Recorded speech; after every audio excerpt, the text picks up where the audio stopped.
Hello, ज्ञानम online classes में आप लोगों का हार्दिक अभिनंदन है। मैं राजकुमार चौधरी और हम पढ़ रहे थे राजस्थान की प्राचीन सभ्यताओं के बारे में। किसके बारे में? राजस्थान की प्राचीन सभ्यताओं के बारे में पढ़ रहे थे, जिनमें से हमने 3 सभ्यताएं पढ़ ली थी। कालीबंगा, आहड़ और बेराड़ सभ्यता हम पढ़ चुके थे। आज हम पढ़ेंगे गणेश्वर सीकर की सभ्यता। कौन सी सभ्यता? गणेश्वर सीकर की सभ्यता। और जो गणेश्वर सभ्यता है, इसके बारे में स्थान पूछ लिया जाता है कि ये कहाँ पर स्थित है। तो गणेश्वर की जो सभ्यता है, ये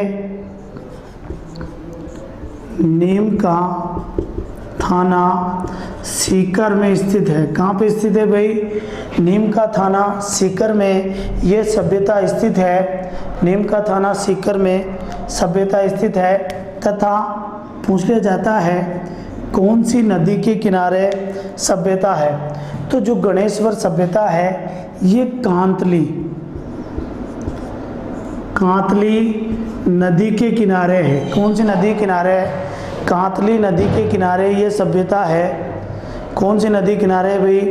कांतली नदी के किनारे सभ्यता है। एक बार यहाँ से क्वेश्चन आ गया था कि गणेश्वर की जो सभ्यता है कांतली नदी के किनारे है। ये सभ्यता जिस नदी के किनारे है, ये नदी कहाँ से निकलती है? तो ये नदी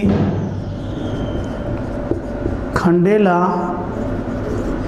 की पहाड़ियों से निकलती है। कहाँ से निकलती है? खंडेला की पहाड़ियों से निकलती है। कहाँ से निकलती है भाई? खंडेला की पहाड़ियों से ये नदी निकलती है। ठीक है। इस सभ्यता की जो खोज थी, सभ्यता की खोज रतन चंद्र अग्रवाल ने, सभ्यता की खोज रतन चंद्र अग्रवाल ने 1977 में की थी। तथा इस सभ्यता का जो उत्खनन था, सभ्यता का जो उत्खनन था वो किया था वीरेंद्रनाथ मिश्र ने। वो भी 1977 में ही किया था। किसमें किया था भाई? 1977 में ही वीरेंद्रनाथ मिश्र ने इस सभ्यता का उत्खनन किया था। जो सभ्यता थी, इस सभ्यता के कुछ उपनाम भी हैं। सभ्यता के कुछ उपनाम भी है। और इस सभ्यता को, जो गणेश्वर सभ्यता है, इस सभ्यता को ताम्र सभ्यताओं की, किसकी? ताम्र सभ्यताओं की जननी कहा जाता है। ताम्र सभ्यताओं की जननी कहा जाता है। क्यों कहा जाता है? क्योंकि गणेश्वर सभ्यता जो थी, यहाँ से प्राचीन काल में यहाँ से तांबा निकलता था। और वर्तमान में भी गणेश्वर के पास एक स्थान है खेतड़ी झुंझुनू, वहाँ से तांबा निकलता है वर्तमान में। और जो गणेश्वर की सभ्यता है, ये 5 जिलों में फैली हुई है।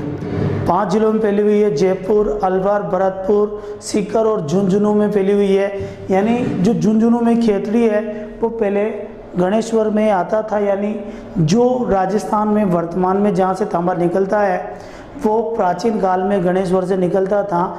और जहाँ से तांबा निकलता है, जो चीज़ निकलती है, पैदा होती है, वो जननी कहलाती है, जन्मदाता कहलाती है। यानी प्राचीन काल में यहाँ से तांबा निकलता था, इसीलिए ये स्थान ताम्र सभ्यताओं का जननी कहलाती है। ये क्या कहलाता है? ताम्र सभ्यताओं की जननी कहलाता है। दूसरा इसका उपनाम है, इसे पुरातत्व का पुष्कर कहा जाता है। पुरातत्व का पुष्कर कहा जाता है। क्या कहा जाता है इसे? पुरातत्व का। यानी पुरातत्व विभाग ने जो सभ्यताएं खोजी है, उनमें से ये अनुमान लगाया गया है कि ये सबसे प्राचीनतम स्थान है तांबे का, इसीलिए इसको पुरातत्व का पुष्कर कहा जाता है। जो गणेश्वर सभ्यता थी, इसके बारे में बात करते हैं कि यहाँ से क्या क्या चीज़ें प्राप्त हुई है। उससे पहले आप लोग स्क्रीनशॉट ले लें, स्क्रीनशॉट लेते रहें, ठीक है।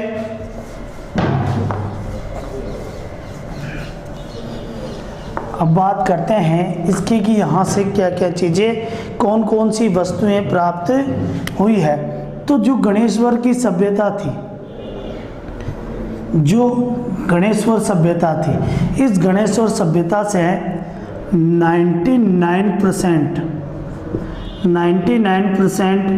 तांबे के उपकरण, 99% तांबे के उपकरण यहाँ से प्राप्त हुए हैं। और ये सभ्यता 5 जिलों में फैली है। कितने जिलों में फैली हुई है?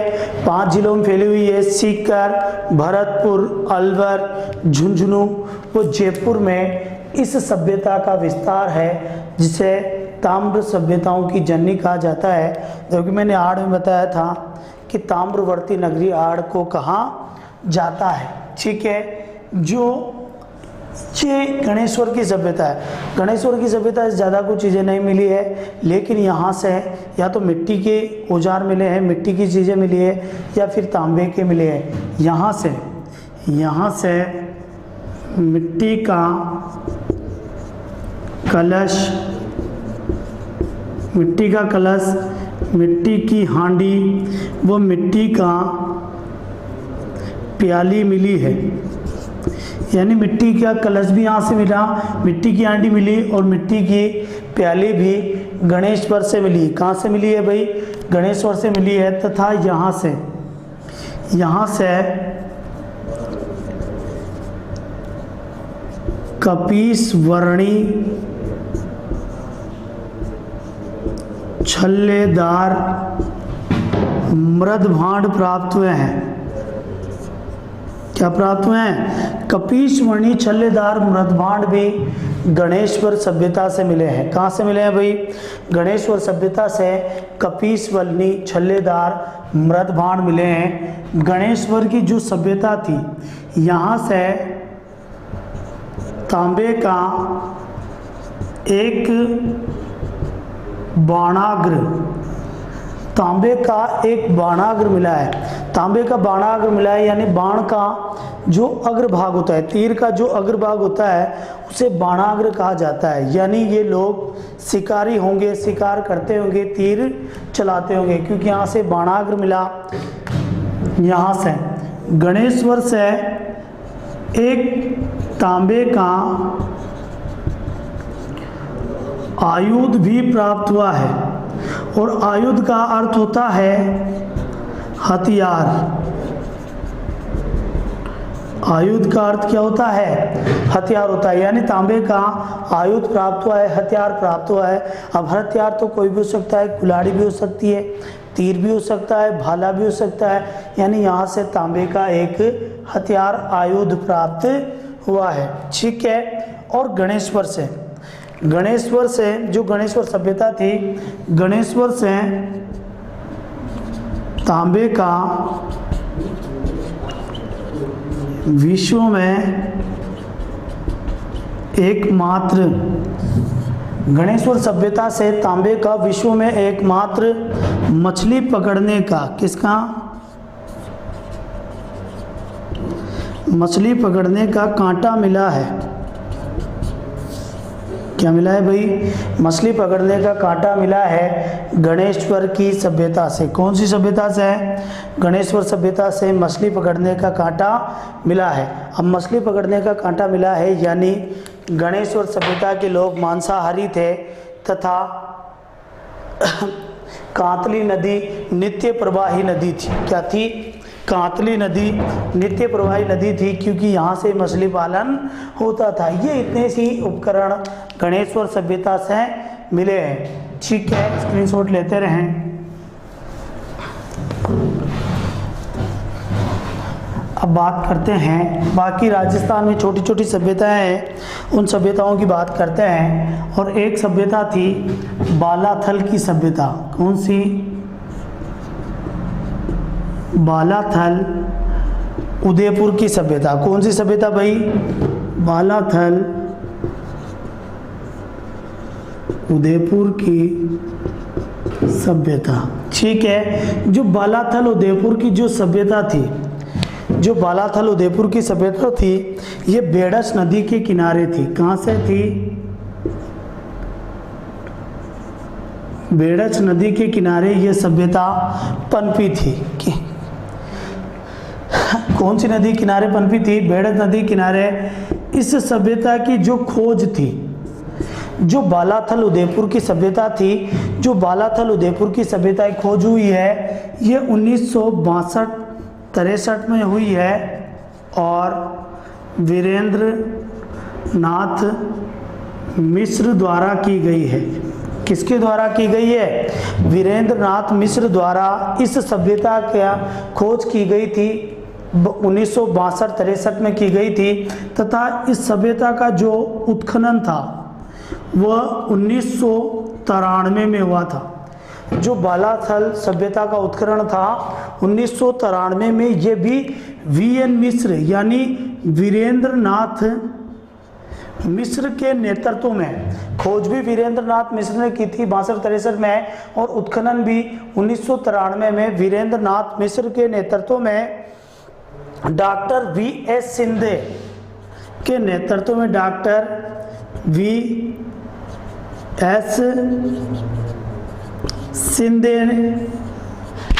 शिंदे व डॉक्टर महंते द्वारा, एक और थे डॉक्टर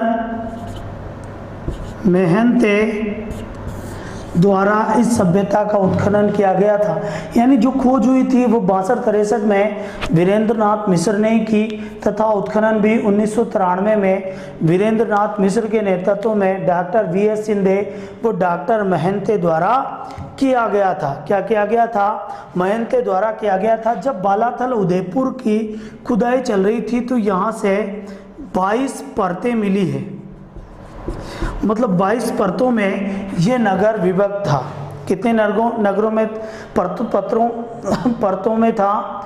22 परतों में ये विभक्त था, जिनमें से जो प्रारंभिक 4 परतें थी उनमें तो ऐतिहासिक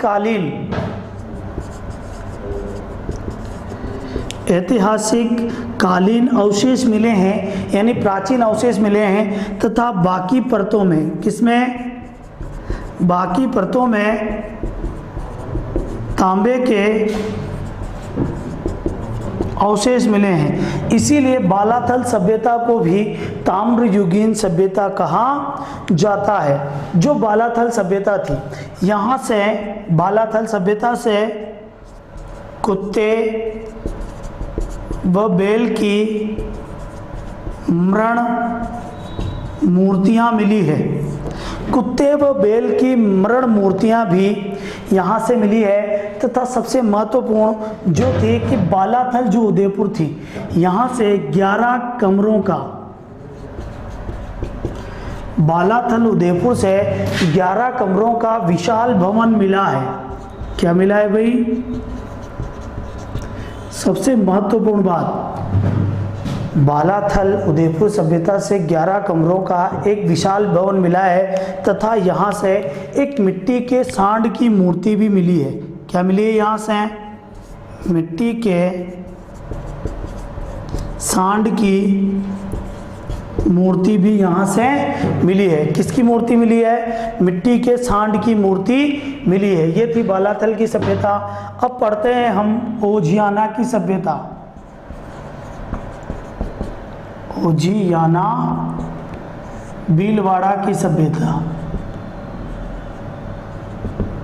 किसकी सभ्यता भाई? ओजियाना भीलवाड़ा की सभ्यता के बारे में बात करते हैं। जो ओजियाना भीलवाड़ा की सभ्यता थी ये बदनौर भीलवाड़ा में स्थित थी और ये जो सभ्यता थी ये कोठारी नदी के किनारे स्थित है। कौन सी नदी के किनारे? कोठारी नदी के किनारे स्थित है। कौन सी नदी के किनारे स्थित है? कोठारी नदी के किनारे स्थित है। यहाँ से कुछ नहीं मिला है, ज़्यादा कुछ नहीं मिला है। जो ओजियाना की सभ्यता है, यहाँ से एक सफ़ेद बैल की मृण मूर्ति मिली है। किसकी? सफ़ेद बैल की मृण मूर्ति प्राप्त हुई है। यहाँ से एक सफ़ेद बेल की मृण मूर्ति प्राप्त हुई है और इस सफ़ेद बेल को ओजियाना बुल्स कहा गया है। क्या कहा गया है इसे? ओजियाना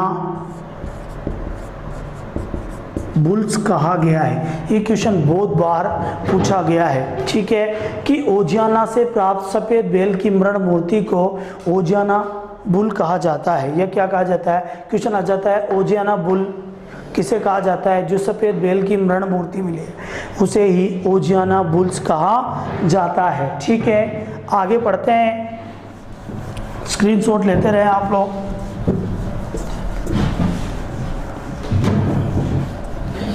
आगे पढ़ते हैं, गिलोंड राजसमंद की सभ्यता। कौन सी सभ्यता?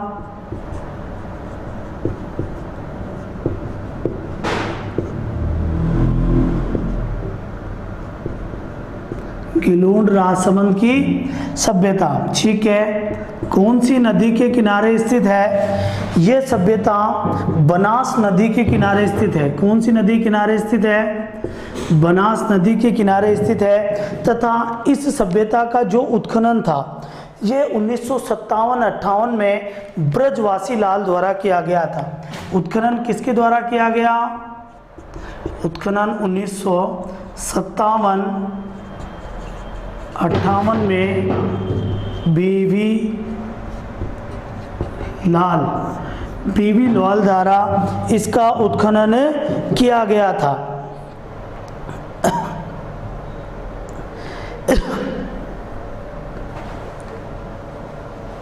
जो गिलोंड राजसमंद की सभ्यता है, जो गिलोंड राजसमंद की सभ्यता है, जो गिलोंड राजसमंद यहाँ से, कहाँ से?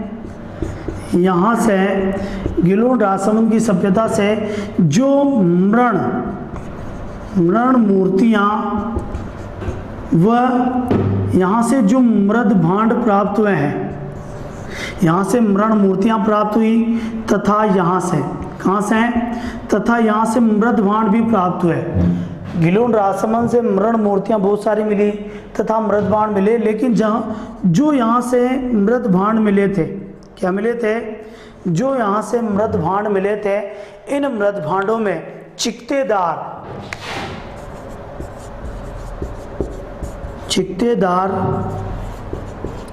हिरण का चित्र उत्कीर्ण था।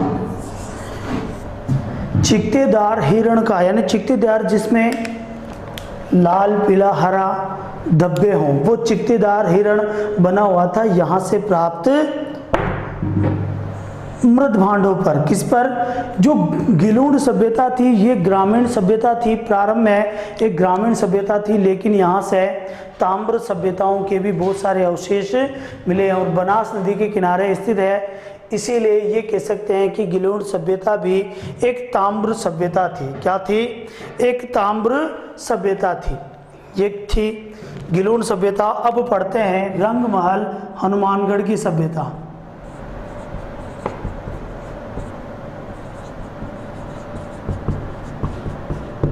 रंगमहल हनुमानगढ़ की सभ्यता, और जो रंगमहल हनुमानगढ़ की सभ्यता थी ये सभ्यता घग्गर नदी के किनारे स्थित थी। कौन सी नदी किनारे?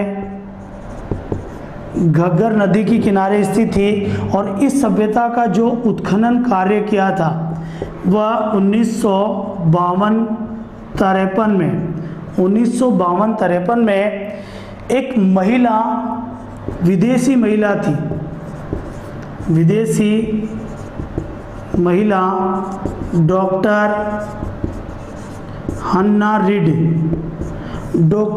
रीड द्वारा 1952-53 में रंगमहल हनुमानगढ़ सभ्यता का उत्खनन कार्य किया गया था। यहाँ से गांधार शैली की, जो रंगमहल हनुमानगढ़ है, रंगमहल हनुमानगढ़ से गांधार शैली की मूर्तियाँ प्राप्त हुई है। जो रंगमहल हनुमानगढ़ है यहाँ से गांधार शैली की, किसकी भाई? गांधार शैली की मूर्तियां प्राप्त हुई है।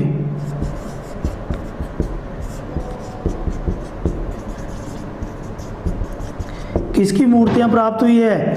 गांधार शैली की मूर्तियां प्राप्त हुई है। तथा महत्वपूर्ण जो बात है कि रंगमहल हनुमानगढ़ से, यानी यहाँ से जो रंगमहल हनुमानगढ़ था, यहाँ से गुरु शिष्य की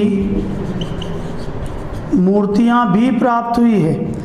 यहाँ से गुरु शिष्य की मूर्ति भी मिली है या प्राप्त हुई है। एक तो गांधार शैली की मूर्तियाँ मिली है तथा गुरु शिष्य की मूर्तियाँ मिली है। जो रंगमहल हनुमानगढ़ था, रंगमहल हनुमानगढ़ से 105 तांबे के सिक्के मिले हैं। क्या मिले हैं? यहाँ से 105 तांबे के सिक्के मिले हैं। रंगमहल हनुमानगढ़ से 105 तांबे के सिक्के मिले हैं। और जो 105 तांबे के सिक्के मिले हैं, इन सिक्कों में से जो बाकी सिक्के थे, इन सिक्कों में से जो एक सिक्का था वो सिक्का राजा कनिष्क का सिक्का था। कौन सा सिक्का था? राजा कनिष्क का सिक्का था। यानी 105 सिक्के मिले रंगमहल हनुमानगढ़ में से, जिनमें से एक सिक्का राजा कनिष्क का सिक्का था। ये थी रंगमहल की सभ्यता। और अब हम पढ़ेंगे आगे की जो सभ्यता है, ठीक है, उसके बारे में पढ़ेंगे। अब हम पढ़ेंगे बागोर की सभ्यता। कौन सी सभ्यता भाई? बागोर की सभ्यता। और बागोर की सभ्यता पड़ती है स्थान भीलवाड़ा में पड़ती है। बागोर की सभ्यता कहाँ पड़ती है? भीलवाड़ा में पड़ती है। कहाँ पड़ती है भाई?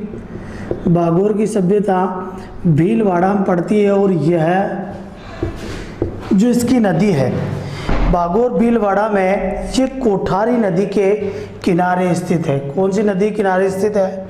कोठारी नदी के किनारे स्थित है। कोठारी नदी के किनारे जो बागोर की सभ्यता स्थित है। जो बागोर की सभ्यता है, इस सभ्यता का उत्खनन, जो बागोर भीलवाड़ा की सभ्यता है, इस सभ्यता का उत्खनन 1967-68 में, कब?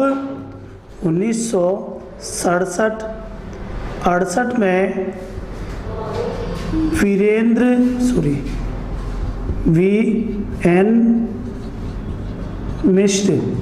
वीरेंद्रनाथ मिश्र के नेतृत्व में, किसके नेतृत्व में? डॉक्टर वीरेंद्रनाथ के नेतृत्व में जर्मनी के एक प्रसिद्ध विद्वान थे जिनका नाम था डॉक्टर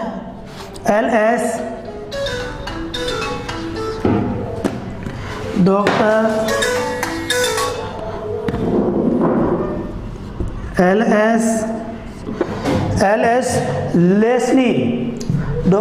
एस लेसिन द्वारा, किसके द्वारा? लेशिन द्वारा किया गया था। किनके नेतृत्व में? वीरेंद्रनाथ मिश्र के नेतृत्व में किया गया था। किसके नेतृत्व में किया गया था? वीरेंद्रनाथ मिश्र के नेतृत्व में किया गया था। जो बागोर भीलवाड़ा की सभ्यता है, किसकी सभ्यता है भाई? जो बागोर भीलवाड़ा की सभ्यता है, ये राजस्थान की, किसकी? राजस्थान की प्रागे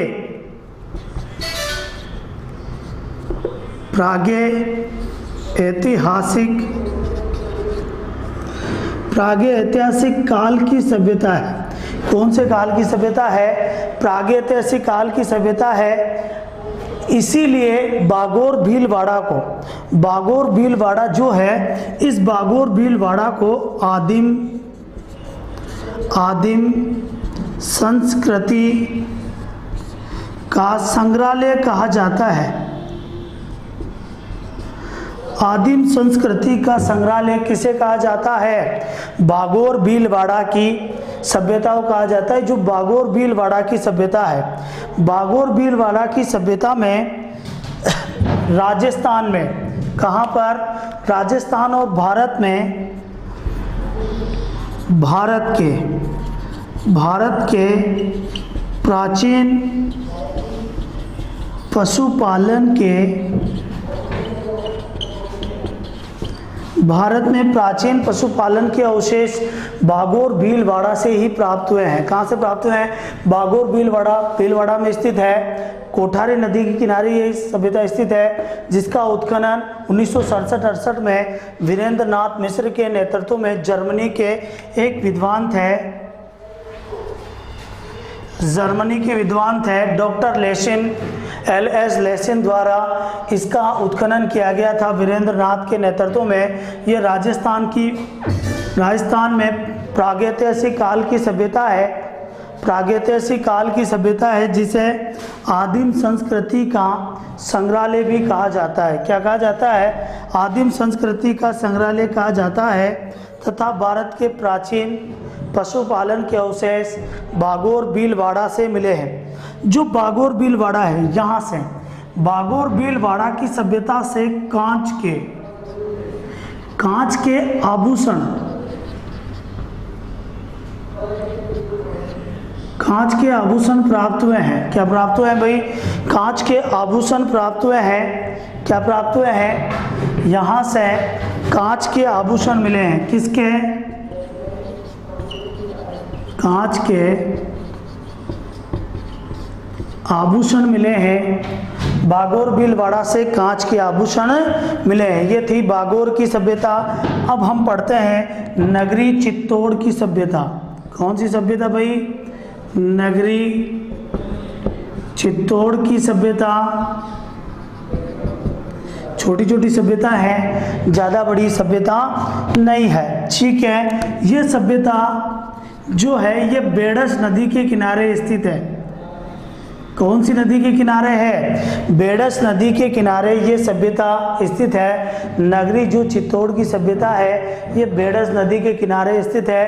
तथा इस सभ्यता की जो खोज की है, इस सभ्यता की खोज 1881 में, इस सभ्यता की खोज 1881 में कार्लाइन नामक विद्वान ने की थी। किसने की थी भाई? कार्लाइन नामक विद्वान ने इस सभ्यता की खोज की। 1871 में की थी। कब की थी? 1871 में कार्लाइन नामक विद्वान ने इस सभ्यता की खोज की थी। तथा इस सभ्यता का जो उत्खनन था ये 1904 में डॉक्टर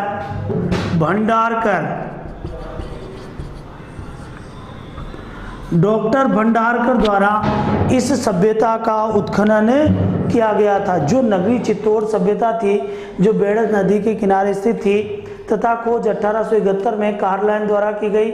उत्खनन 1904 में डॉक्टर भंडारकर द्वारा किया गया था। किसके द्वारा किया गया था? इस नगरी चित्तौड़ का जो प्राचीन नाम है, नगरी चित्तौड़ का प्राचीन नाम मध्यमिका था। क्या था भाई? मध्यमिका था। नगरी चित्तौड़ का प्राचीन नाम मध्यमिका था। और ये मध्यमिका प्राचीन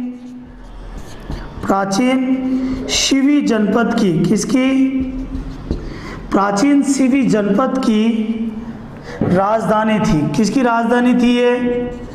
प्राचीन शिवी जनपद की राजधानी थी जो नगरी चित्तौड़ थी। खोज बेडस नदी किनारे स्थित है। खोज 1871 में कार्लाइन द्वारा की गई है। उत्खनन 1904 में डॉक्टर भंडारकर द्वारा किया गया है। प्राचीन नाम मध्यमिका था जो प्राचीन शिवी जनपद की राजधानी थी। किसकी राजधानी थी? शिवी जनपद की राजधानी थी। जो नगरी चित्तौड़ है, नगरी चित्तौड़ से भारत में प्राचीन, नगरी चित्तौड़ से भारत में प्राचीन वैष्णव मंदिर के, किसके? वैष्णव मंदिर के अवशेष मिले हैं। किसके अवशेष मिले हैं? वैष्णव मंदिर के। भारत में प्राचीनतम वैष्णव मंदिर के अवशेष कहाँ से मिले हैं? नगरी चित्तौड़ में मिले हैं। कहाँ से मिले हैं? नगरी चित्तौड़ में मिले हैं। तथा नगरी चित्तौड़ से ही यहाँ से चार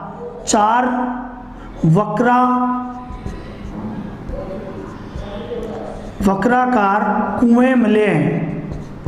4 वक्राकार कुएं मिले हैं, यानी वक्राकार यानी गोल चक्राकार कुएं मिले हैं। क्या मिले हैं? वक्राकार कुएं मिले हैं नगरी चित्तौड़ से। ये थी बागोर की व नगरी चित्तौड़ की सभ्यता।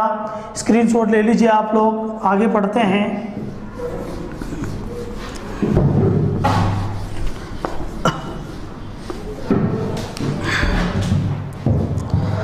नौह भरतपुर की सभ्यता, कौन सी सभ्यता? नौ भरतपुर की सभ्यता, कौन सी सभ्यता भाई?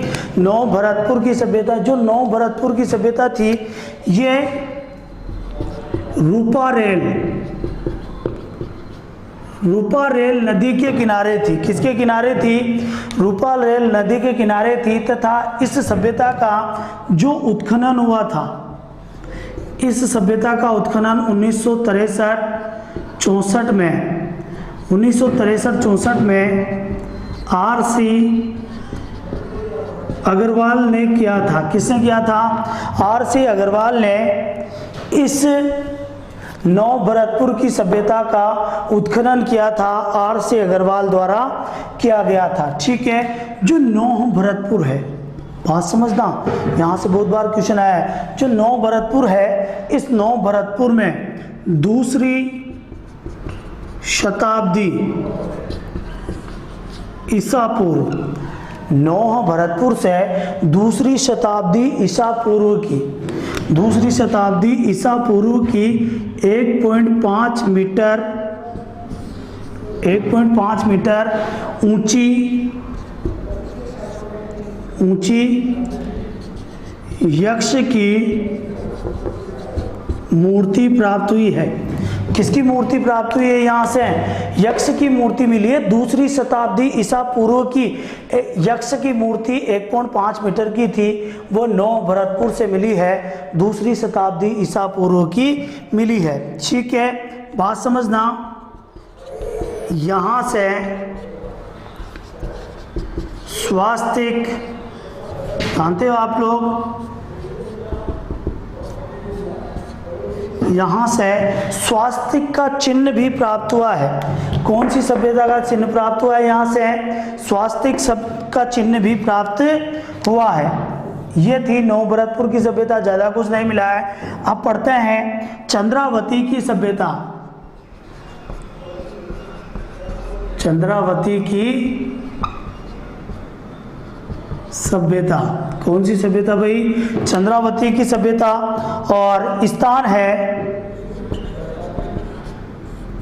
कहाँ पे पड़ती है ये माउंट आबू के निकट सिरोही में पड़ती है। कहाँ पे?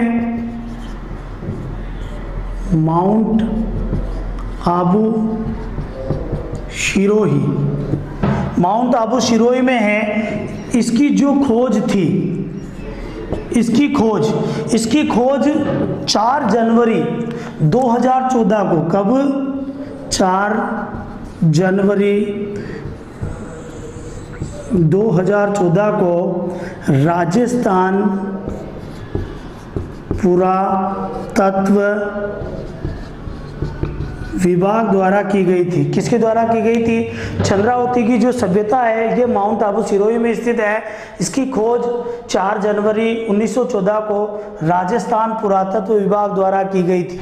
किसके द्वारा की गई थी भाई? राजस्थान पुरातत्व विभाग द्वारा की गई थी। ठीक है, इसका उत्खनन, जो इसका उत्खनन था ये 2014 में हुआ था। कब हुआ था भाई? जो 2014 में इस सभ्यता का उत्खनन हुआ था। और जापान के, किसके? जापान के एक विद्वान थे जिनका नाम था हिंडो इतेशी। क्या नाम था? हिंडो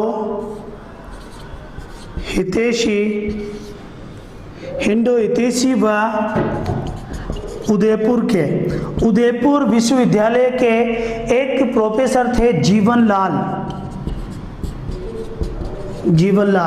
ठीक है, चंद्रावती की सभ्यता माउंट आबू सिरोही में स्थित है। कहाँ पे स्थित है? खोज हुई है 4 जनवरी 1914 को हुई है। कब हुई है भाई? 4 जनवरी 1914 को खोज हुई है। किसकी खोज हुई है? चंद्रावती की सभ्यता की हुई है। राजस्थान पुरातत्व विभाग ने खोज की थी। तथा इस सभ्यता का जो उत्खनन हुआ है वो भी 2014 में ही हुआ है। और उत्खनन जापान के हिंडो इतेशी व उदयपुर के जीवनलाल द्वारा किया गया था। किसके द्वारा किया गया था? हिंडो इतेशी व जीवनलाल द्वारा किया गया था। इसका जो प्राचीन नाम था, जो चंद्रावती सभ्यता थी, इसका जो प्राचीन नाम था ये था चंदेला। इसका प्राचीन नाम क्या था? इसका प्राचीन नाम था चंदेला। कौन सी सभ्यता थी? चंद्रावती की सभ्यता का प्राचीन नाम चंदेला था। क्या था भाई? चंदेला था। और चंदेला जो थी ये प्राचीन जो सिरोही में परमार शासक थे, परमारों की राजधानी थी।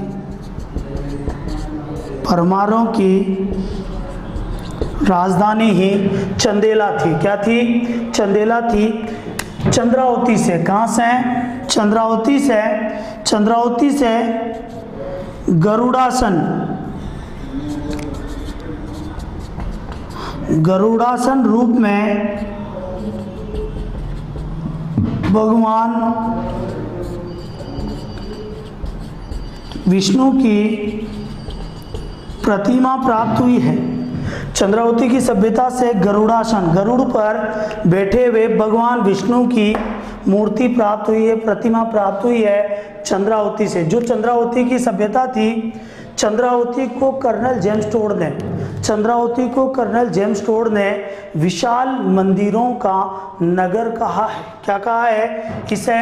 विशाल मंदिरों का नगर कहा है। क्या कहा है इसे? विशाल मंदिरों का नगर कहा है। किसने कहा है? कर्नल जेम्स टोड ने कहा है। किसने कहा है भाई? कर्नल जेम्स टोड ने विशाल मंदिरों का नगर कहा है। पढ़ रहे थे हम नव भरतपुर की सभ्यता, नदी, रूपा रेल, खोज 1963-64 में आर.सी. अग्रवाल उत्खनन किया। दूसरी शताब्दी ईसा पूर्व की 1.5 मीटर ऊंची यक्ष की मूर्ति भी 9 से मिली और यहाँ से स्वास्तिक का चिन्ह मिला। चंद्रावती की सभ्यता स्थान माउंट आबू सिरोही में स्थित है। खोज 4 जनवरी 2014 को हुई है, राजस्थान पुरातत्व विभाग द्वारा की गई है। उत्खनन 2014 में जापान के हिंडो हितेशी व उदयपुर के जीवन लाल द्वारा की गई है। प्राचीन नाम चंदेला था जो परमारों की राजधानी थी। यहाँ से गरुड़ासन भगवान विष्णु की मूर्ति मिली है या प्रतिमा मिली है। स्क्रीनशॉट ले लीजिए, आगे की सभ्यता पढ़ते हैं।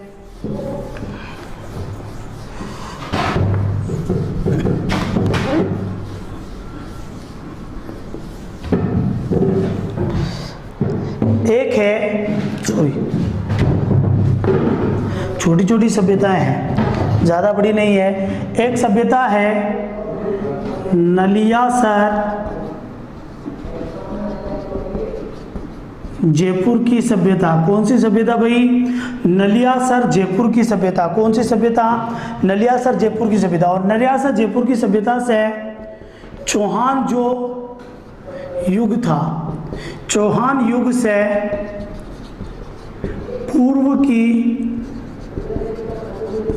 जानकारी मिलती है। चौहान युग से पूर्व की जानकारी कहाँ से मिलती है? नलियासर जयपुर से मिलती है। सांभर में स्थित है ये, सांभर के पास स्थित है। कहाँ पर? सांभर।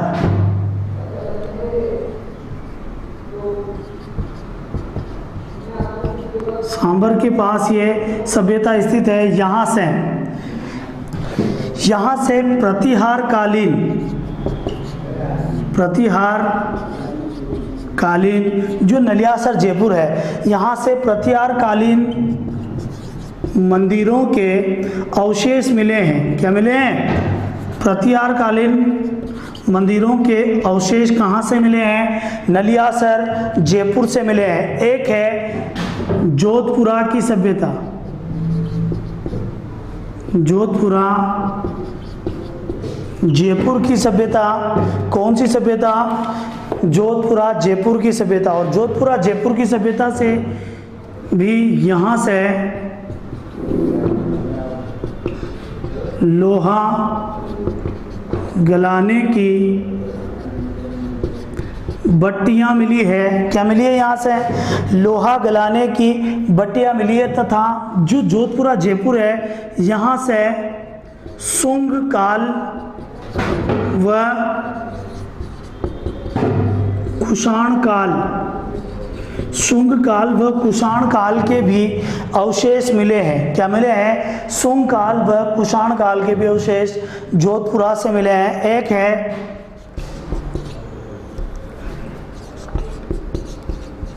सोनथी बीकानेर की सभ्यता, कौन सी सभ्यता भाई? एक है सोनथी बीकानेर की सभ्यता है, कौन सी सभ्यता है? सोनथी बीकानेर की सभ्यता की जो खोज की थी, सोनथी बीकानेर सभ्यता की जो खोज की थी ये 1953 में, कब? 1953 में एक घोष द्वारा की गई थी। एक घोष यानी अमलानंद घोष द्वारा सोनथी बीकानेर सभ्यता की खोज की गई थी। और सोनथी जो बीकानेर है, इस सोनथी बीकानेर को काली बंगा प्रथम कहा जाता है। क्या कहा जाता है इसे? इसे कालीबंगा प्रथम कहा जाता है। क्या कहा जाता है भाई? इसे कालीबंगा प्रथम कहा जाता है। किसे? सोनथी बीकानेर को कहा जाता है। किसे कहा जाता है? सोनथी बीकानेर को कहा जाता है। एक सभ्यता है गरड़दा बूंदी की सभ्यता, गरड़दा बूंदी की सभ्यता। कौन सी सभ्यता है? गरड़दा बूंदी की सभ्यता है। और गरड़दा बूंदी की जो सभ्यता है ये छाजा नदी के किनारे स्थित है। कौन सी नदी के किनारे स्थित है? छाजा नदी के किनारे स्थित है जो गरड़दा बूंदी की सभ्यता है। गरड़दा बूंदी से विश्व में प्राचीन, कहाँ से? यहाँ से विश्व में प्राचीन, गरड़दा बूंदी से विश्व में प्राचीन शैल चित्र प्राप्त हुए हैं। विश्व में प्राचीनतम शैल चित्र कहाँ से मिले हैं? गरड़दा बूंदी से मिले हैं। कहाँ से मिले हैं भाई? गरड़दा बूंदी से विश्व में प्राचीनतम शैल चित्र मिले हैं। और यहाँ से जो शैल चित्र मिले हैं, यहाँ से जो विश्व के प्राचीनतम शैल चित्र मिले हैं उन्हें the bird rock rider painting कहा गया है। The bird rock rider painting कहा गया है। गरड़दा बूंदी से जो विश्व के प्राचीनतम शैल चित्र मिले हैं उन्हें क्या कहा गया है? The bird rock rider painting कहा गया है। तथा गरड़दा बूंदी से ही, कहाँ से? गरड़दा बूंदी से ही, गरड़दा बूंदी से ही पक्षी पर सवार मूर्ति मिली है। किसकी मूर्ति मिली है? पक्षी पर सवार मूर्ति भी गरड़दा बूंदी से ही मिली है। कहाँ से मिली है भाई? गरड़दा बूंदी से पक्षी पर सवार मूर्ति मिली है। तथा यहाँ से जो प्राचीनतम शैल चित्र मिले हैं उन्हें, जो यहाँ से प्राचीनतम शैल चित्र मिले हैं उन्हें the bird rock rider paintings कहा गया है। The bird rock rider paintings कहा गया है। क्या कहा गया है उसे? The bird rock rider paintings कहा गया है। ये थी राजस्थान की प्राचीनतम सभ्यताएं जिनके बारे में हम पढ़ रहे थे। आगे की क्लास में हम पढ़ेंगे बाकी के टॉपिक। लेकिन ज्ञानम क्लासेस बूंदी के चैनल को लाइक करें, सब्सक्राइब करें और शेयर करें। धन्यवाद।